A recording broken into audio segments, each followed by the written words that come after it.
There was a belief that a woman who couldn't have children after 3 years of marriage was useless. This idea is out of touch with modern society. It's a backward way of thinking. Sadly, there are still those who carry the assumption that all women can and will become pregnant and give birth. And there are those who label women who can't as useless. My name is Ashley. I'm a 25-year-old housewife. I am unable to conceive. I have been weak and sickly since childhood with little physical strength. I often missed school. I didn't play with friends much, so I was shy. I had pale skin, was very thin, and didn't talk much. My parents considered me a defective product and despised me. They wished I would die sooner because I was a burden. All their love went to my older sister, Emily, who was 1 year older than me. Emily was healthy, unlike me. She had beautiful rosy cheeks and big, lovely eyes. I also had big eyes, but my thinness made them look sickly. My wealthy parents focused all their attention on pampering Emily. They bought her anything she wanted. I was left behind on family trips due to my illness. Hired housekeepers and nurses mechanically took care of me. I wasn't considered part of the family, so I never received souvenirs. Being treated as defective by my family was hell. I had no friends to talk to and I was lonely. My parents wanted to get rid of me as soon as possible. When I became an adult, they quickly married me off. My parents gave a large sum of money to my husband, Kevin. It was compensation for taking care of a weak, infertile, and defective person like me. Kevin, who was in financial trouble, married me for the substantial financial support. I was a full-time housewife. I was unsure whether Kevin was working or just having fun. However, he always came home late and drunk. Our marriage was based on money from the start, so Kevin never had any affection for me. Be grateful that someone like you, who's useless, even got married. I was repeatedly told the same thing as my parents, that I was useless because I couldn't have children. I still couldn't get pregnant after several years of marriage. However, there was one thing that saved me after getting married. Although Kevin treated me coldly, my father-in-law and brother-in-law and his wife were kind to me. My father-in-law, who'd known me since I married his son at age 20, treated me like his own daughter. My brother-in-law Mike and his wife Maria cared about me, especially Maria, who was worried about me. Ashley, you don't need to be like a doll and do whatever people say. Mike works for a big company and Maria also has a job. She even runs her own interior design office. She's a cheerful and wonderful woman. Maria is also very caring. Knowing that I spent most of my days alone and lonely, she came to check on me. At first, we just had tea and chatted. But eventually, she started teaching me various things. Try to get a qualification in something, even if it's just a hobby, she advised me. I told her it was impossible because I hadn't gone to school enough. Seeing that I was down, only able to do basic housework, Maria said, "If you can do basic housework, you can do most things. Learning something new builds confidence." At Maria's suggestion, I started studying for a color certification. I later learned that my father-in-law had consulted with Mike and Maria about me. Ashley tends to underestimate herself. "I wish there was a way to boost her confidence," my father-in-law said. "Introducing her to new areas of study could help," Maria suggested. Mike and my father-in-law agreed with her suggestion. Although my parents used to say that I was weak and slow-witted, I found studying enjoyable. I gained a bit of confidence when I passed a certification exam while studying during my free time. I was happy because I had always thought I couldn't do anything. I wanted to study more and aim for higher levels. However, when I told Kevin, he just scoffed at me. Must be nice to be able to waste time on useless studying. For the first time, I didn't feel hurt by his words. Instead, I felt angry. I finally let out the dark feelings I had kept inside. Are those the words something an unemployed person who relies on money from his wife's family should say? Kevin was taken aback by my sarcasm, as I had always been submissive. He got angry at being confronted with the truth. "Shut up. I'm different from a defective product like you. I'm going to make it big," he shouted. I didn't hold back in my response. "You know, they call people like you big mouths." Furious at my defiance, Kevin kicked the wall and stormed out of the room. He probably went out to drink and have fun to blow off some steam. I understood that my parents wanted to get rid of their troublesome daughter, but I wish they had chosen a better partner for me. However, if they had that kind of mentality, they wouldn't have neglected their weak daughter in the first place. Marrying Kevin was a mistake. I ended up married to a loser who used the money from my family to play around. But ironically, it was Kevin's family that broadened my narrow perspective.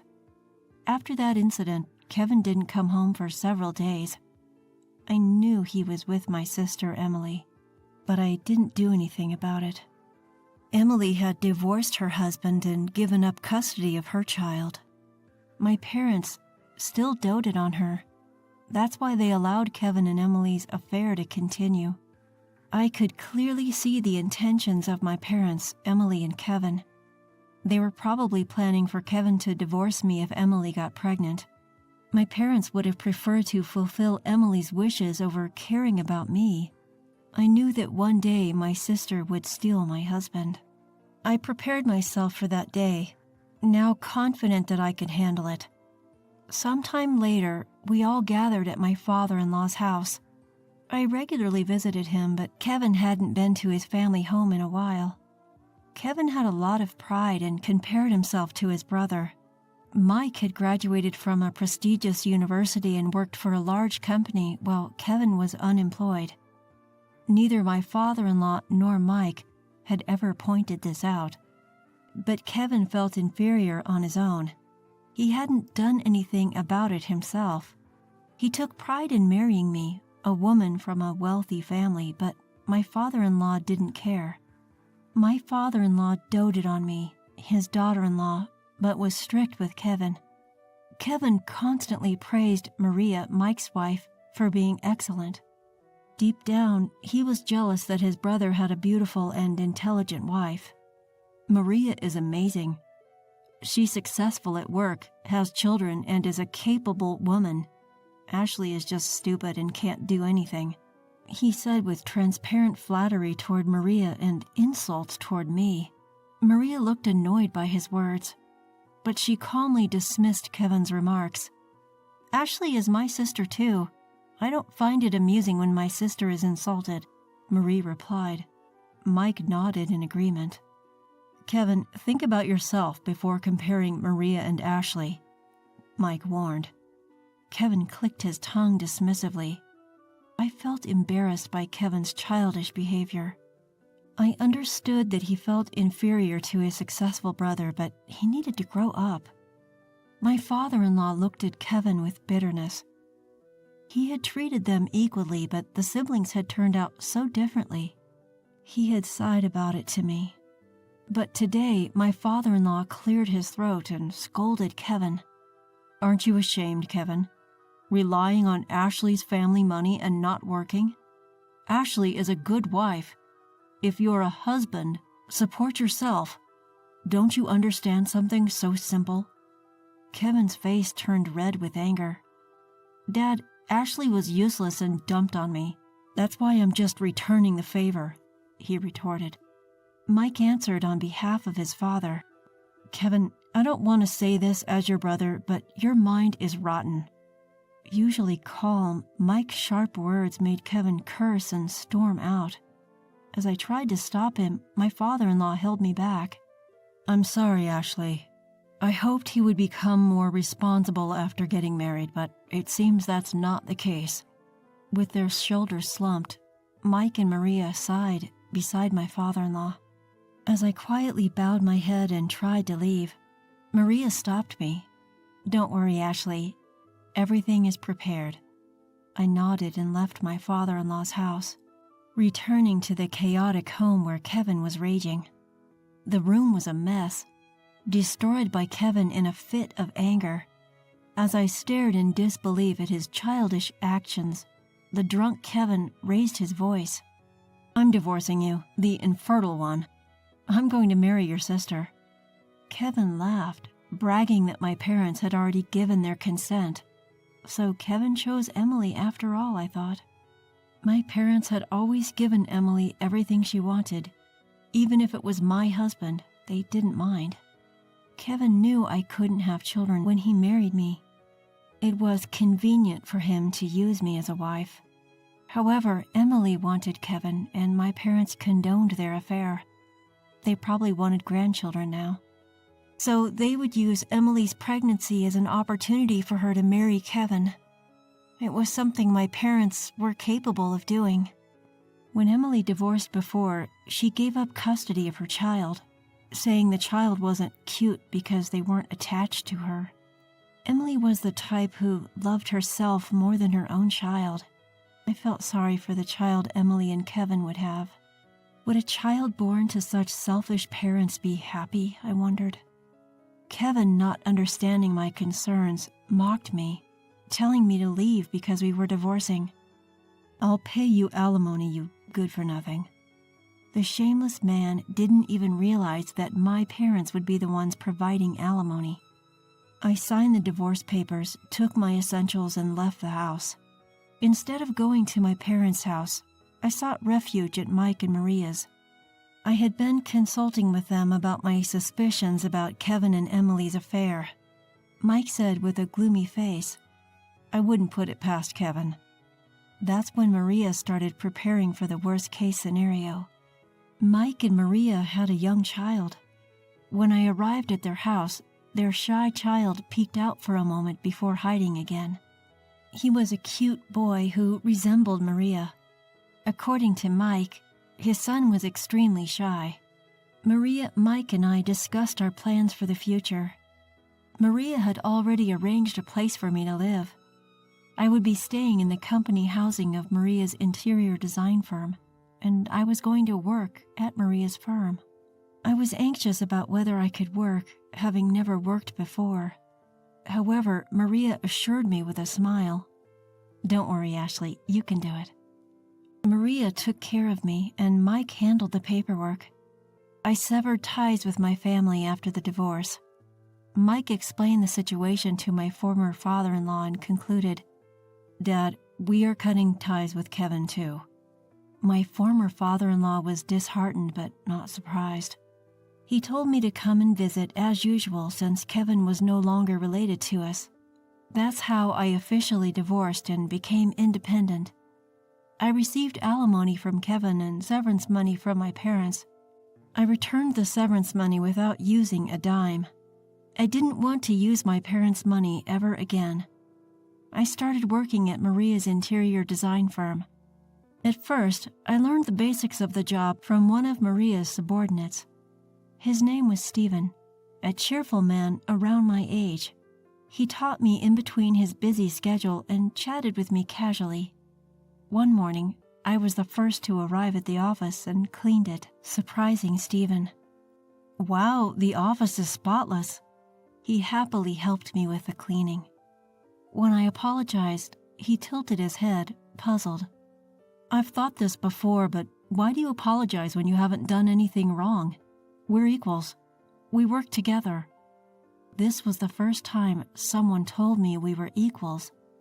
I had always felt inferior because of my weak body and inability to get pregnant. I believed that I was burdening others by living. In reality, the capable Stephen should have been in a higher position. But he laughed it off and said that if we worked together, we were the same.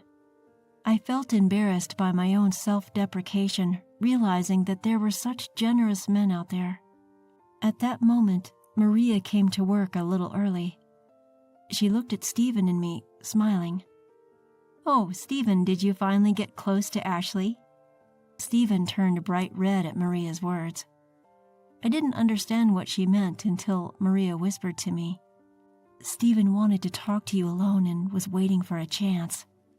Stephen blushed and said, "Director, we agreed you wouldn't say that," before leaving for the break room. Maria playfully slapped my shoulder as I stood there, dumbfounded. When I finally understood the situation and blushed, Maria said, "Stephen is such a good guy. It seems like he's liked you since you first came into the office. But I'm divorced and I have a flaw." Maria exchanged glances with Stephen, who had prepared a cafe latte for her. Then she patted my bowed head and confessed a shocking truth. The son Maria and Mike were raising wasn't their biological child. In fact, he was a child of Maria's relative. They had taken him in after his parents died in an accident, so he was essentially adopted. Maria and Mike prioritized raising the child who had lost his parents. My former father-in-law knew about it, but Kevin didn't. That's why I didn't know until now. Maria said while looking at Stephen and me, sipping her cafe latte, with a warm and gentle voice, "When our first son called us Dad and Mom, I cried. Having a biological child doesn't automatically make you a good parent. Even with blood ties, there are parents and children like me who ignore each other. But Maria and Mike's son chose his parents of his own accord. I thought that was far more precious than a forced family based on blood ties alone." I took a sip of the cafe latte Stephen had prepared for me. The warm and sweet scent gently relaxed my heart. About 3 years have passed since then. I married Stephen. We got married about a year after we started dating. When I apologized again for being unable to have children, he got upset with me. "You don't need to apologize, Ashley. Would you be happy if I knelt down and apologized for not being able to have children?" I shook my head and he laughed cheerfully. "It's just a minor issue. Don't bow your head for something you don't need to apologize for." He had no idea how much his words saved me. Even after remarrying, I kept in touch with Maria, Mike, and my former father-in-law. All 3 were happy for my successful marriage, and today we were on a short trip. It was a tourist spot that Maria had once told me was fun when she visited with her family. I was sitting in a chair, waiting for my husband. He said he needed to use the restroom, so I was resting at a nearby tea shop.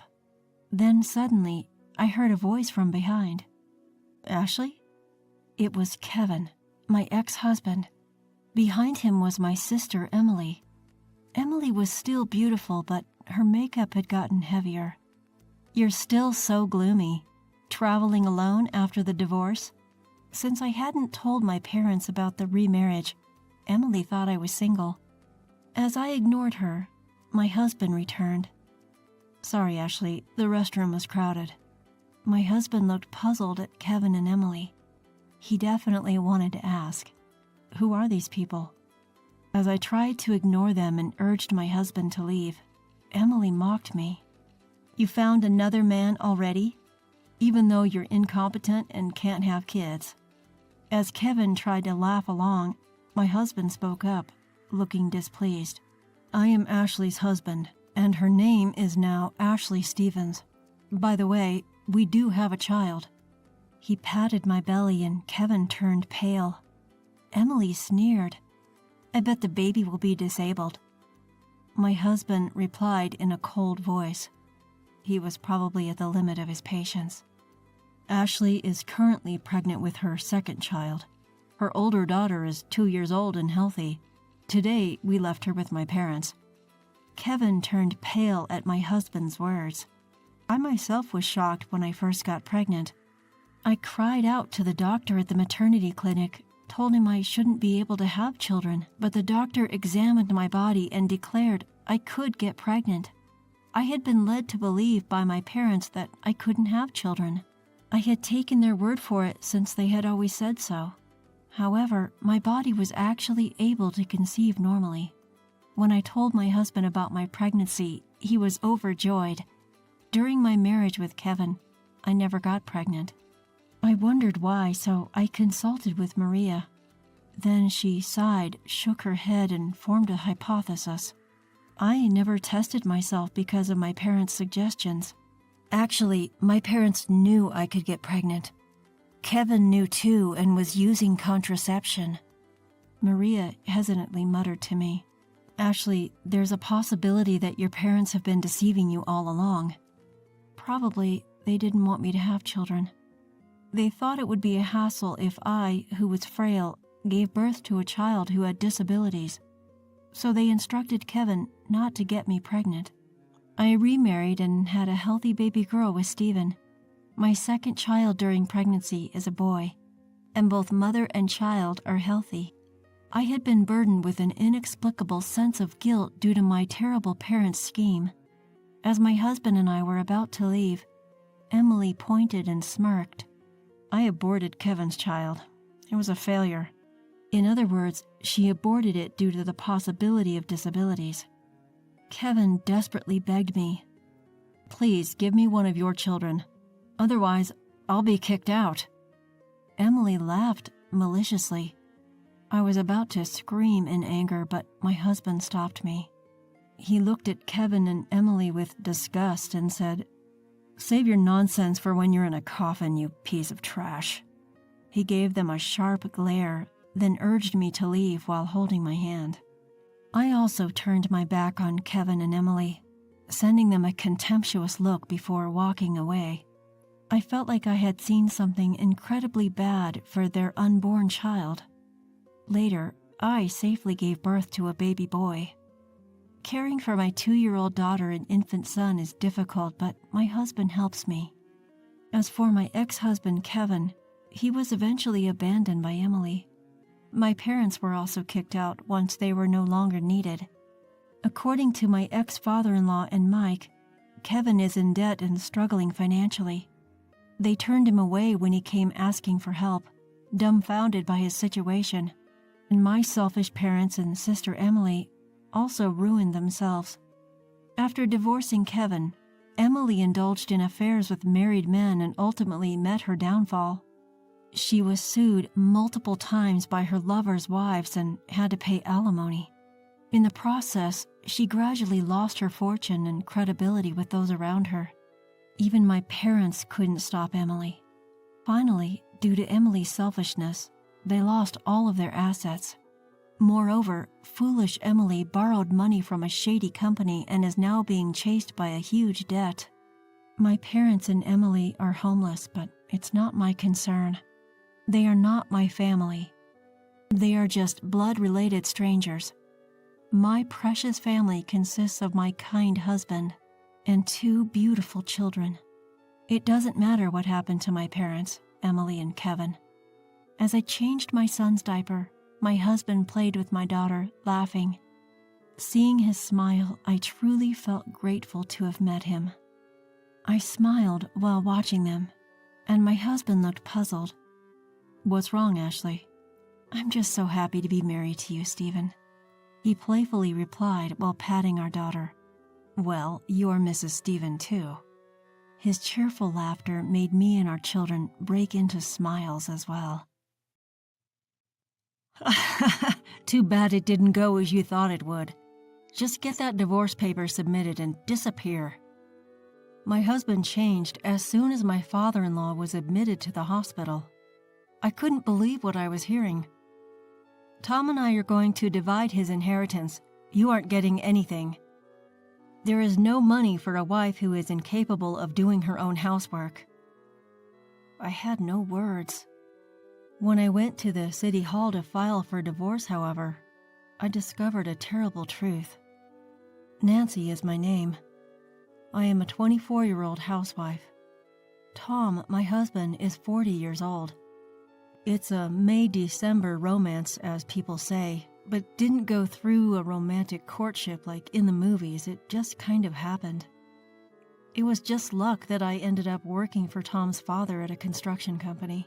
For some reason, the company's president seemed to like me a lot from the start and repeatedly asked me to marry his son. The reason for this was that Tom, who was to become the company's next president, seemed to have no other marriage prospects. The president, who was worried about his future, was pessimistic about the company. He was worried that the company he had worked so hard to establish would end if there was no heir.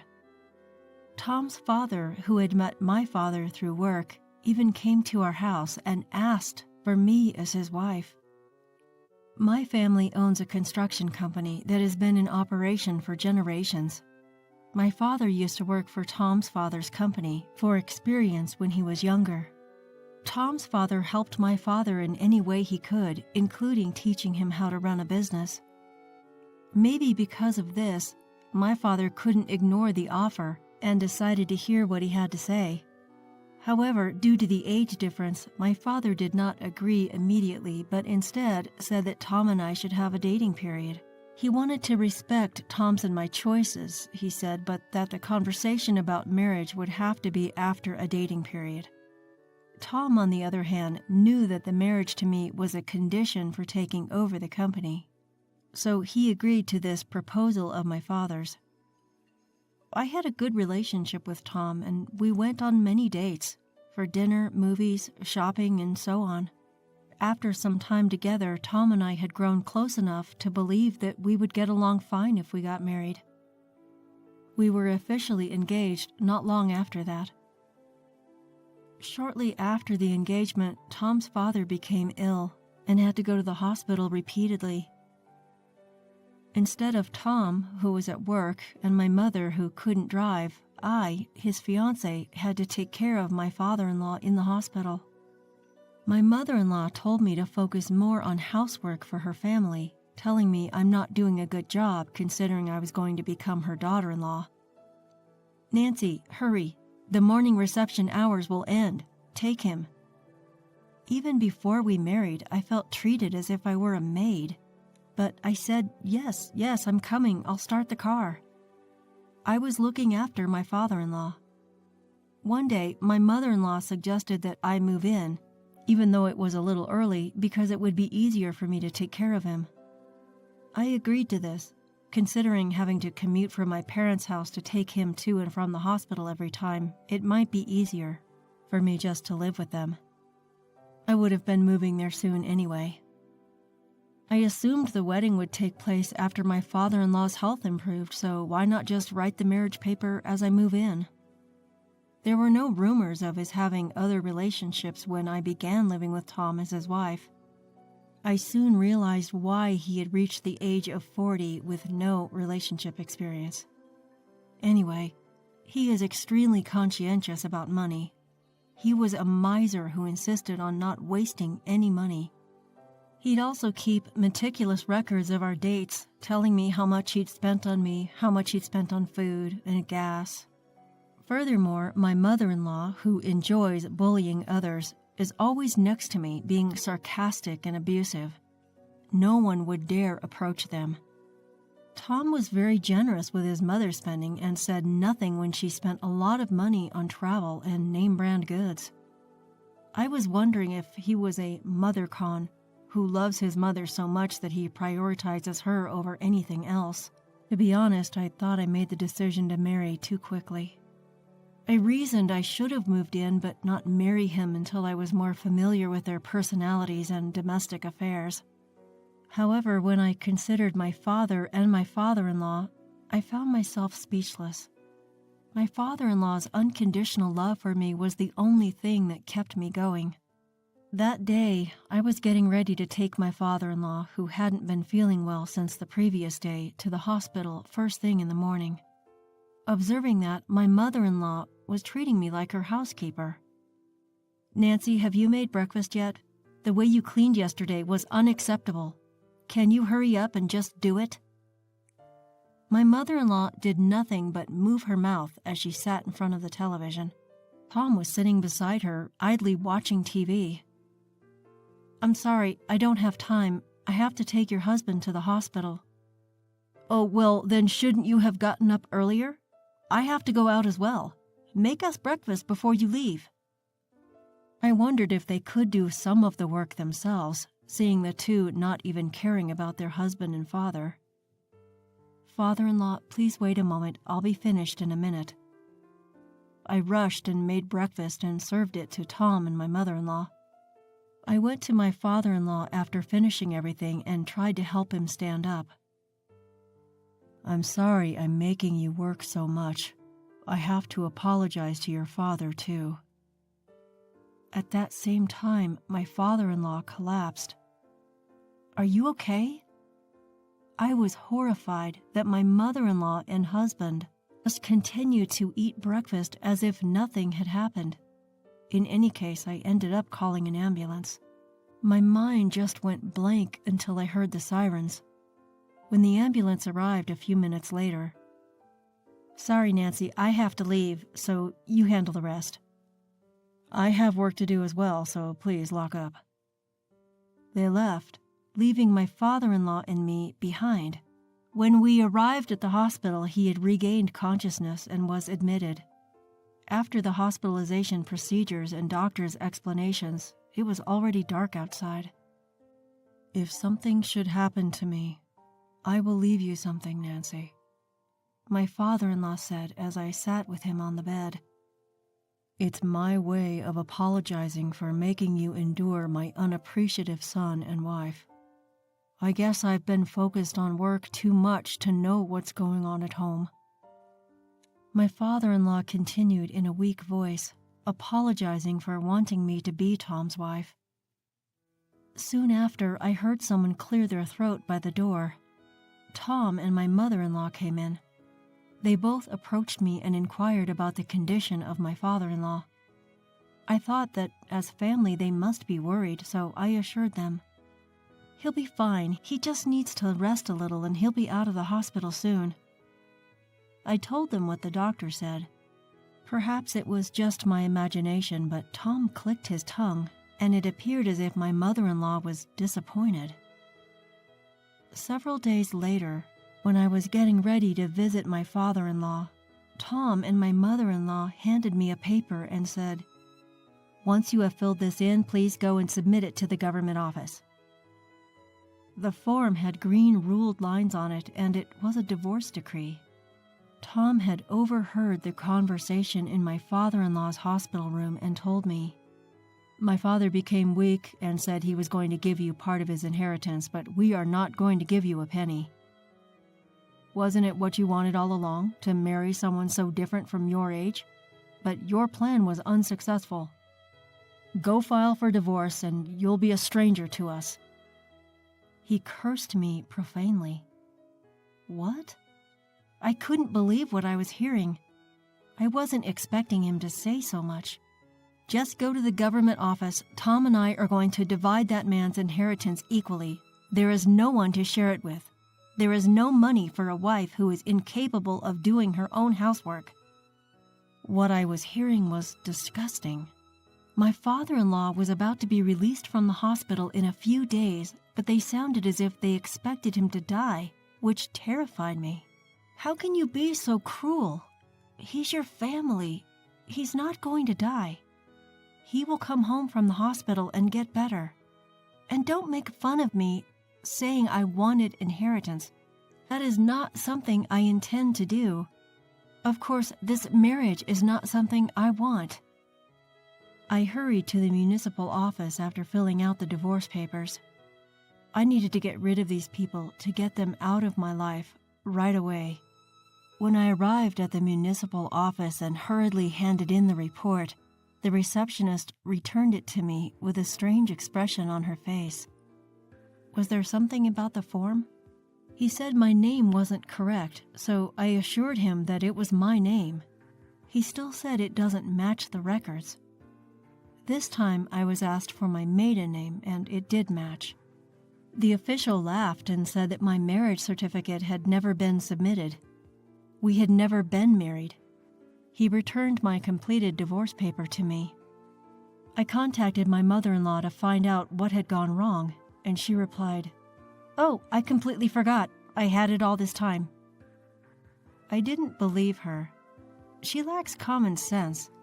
She mistreated me because I was her daughter-in-law. What? You did it on purpose, and you've been acting like there was nothing wrong, and was just using me as your maid? This time, I couldn't stay polite. Because it would be difficult to ask you to look after the house if you're a stranger. But a wife would do anything for me, and I could ask her for anything. On the other end of the phone, my mother-in-law was laughing, seemingly without malice. Oh, she doesn't have to worry about her share of the inheritance. I heard Tom's voice and laughing loudly. I was almost unable to contain my rage for them. I was determined to fight back, to not let them get away with this. First, I called my father and requested that he accompany me to the government office. I quickly explained the situation and hung up the phone, and my father came running into the city office, surprised. I asked the person who had just assisted me to explain the situation again, in front of my father. I even obtained a certificate of residence to confirm the facts, and discovered that not only his name but also his address remained the same. I was duped into thinking that because I had registered my marriage, my address had not changed while I lived in that house. Nonetheless, I was given the burden of being his wife and was forced to work hard. When it came to the inheritance issue, I was told to leave. I'm not sure how to accept the fact that I was treated this way. Even my normally mild-mannered father was enraged. I hurried with my father to the hospital where my father-in-law was staying. When we arrived at the hospital, my father-in-law noticed my father standing beside me and politely said, "You didn't have to come all the way here to see me." But as he listened to my father about this whole thing, his face became increasingly agitated. We sat in his hospital room and discussed what kind of sanctions we would impose on the two. Neither Tom nor my mother-in-law had visited him since the day he was hospitalized. Tom's father made a proposal to my father, knowing that he couldn't expect Tom to marry properly and become the family heir. Tom's father wished to entrust my father to succeed his business. Fortunately, Tom's father's business was profitable, so there would be no loss if it merged with or into my father's business. Tom's father believed it was acceptable as long as the company that he has safeguarded can continue to exist in whatever form it takes. Customers and employees would almost certainly leave if Tom took over the company, given his personality and character. If that happened, there would be no way for the company to survive. This is not a difficult choice I made, but a decision for the future. It's the best way to prevent our relatives from acquiring the company. And then Tom's father burst out laughing, and he announced his divorce. She thinks about money so much that she goes out and spends all her time in luxury without even visiting her husband. She deserves this. Is this enough to make up for the trouble I've caused you guys? He asked, turning to face me and my father. My father and I exchanged glances and raised the corners of our mouths, as if there could be no greater punishment. The lawyers and accounting firm my father had hired got to work the next day. Finally, they decided to merge Tom's father's company with my father's company, retaining the company name. Tom, the company's vice president, was fired, and an executive candidate from my father's company was transferred to fill his position as vice president. Official decisions will be made when Tom's father gets back to work. This will come as a surprise to Tom and his mother. Thus began the countdown to making them fall into hell. My father-in-law recovered completely and was discharged from the hospital 2 weeks later. My father and I went to the hospital to complete the discharge procedures and then picked him up and drove him home. When we got to his home, my mother-in-law was gone and Tom was working as usual. I could only describe them as cruel people. They had no idea that the next day they would be regretting their heartlessness. The following morning, I went back to my original work. There was a new vice president. Tom's father opened a morning meeting in a large conference room to discuss the company's future. He informed them that the company would be absorbed into my father's and that the vice president would be replaced. Then Tom came, clutching a letter of termination, and my mother-in-law clutching a divorce decree. "Hey, Dad, what in the world is this?" "This? What in the world are you thinking?" "I didn't hear about this." "I didn't hear about anything either. How could this be happening so suddenly? What in the world are you thinking?" The entire conference room was stunned to see the two of them ranting in front of so many employees. That's exactly the kind of lunacy I was hoping for. "It's you!" they exclaimed as soon as they found me. "You did something, didn't you? Aren't you the one who set this up just because you wouldn't get your inheritance?" "I didn't do anything. You guys started all this." "That's enough. You're bothering me in the morning meeting," a calm voice said. "Get outside." It was Tom's father saying this with a cold stare. Tom and his mother-in-law were kicked out of the conference room by nearby employees. Tom's father apologized to the entire conference room, finishing his story and bringing the morning meeting to a close. Tom and my mother-in-law, who had regained their composure by then, repeatedly asked for forgiveness of me and Tom's father. Of course, I had no intention of accepting their offer, so I ignored them. They appeared to be hanging around the company for a while, but they have recently stopped showing up. The security guards have given them strict warnings and they can't get in. They were also both asked to leave their home, according to Tom's father. They are currently living together in a dirty apartment near their former home. As for me, I am living a peaceful life as an office worker. My father, on the other hand, is still angry and is preparing to file a claim for compensation from Tom and his mother-in-law for what they did. The two have lost all hope of earning a living. This must be the start of hell for them. I won't help them, of course, though. I hope they've realized that the way you treat people will always come back to haunt you.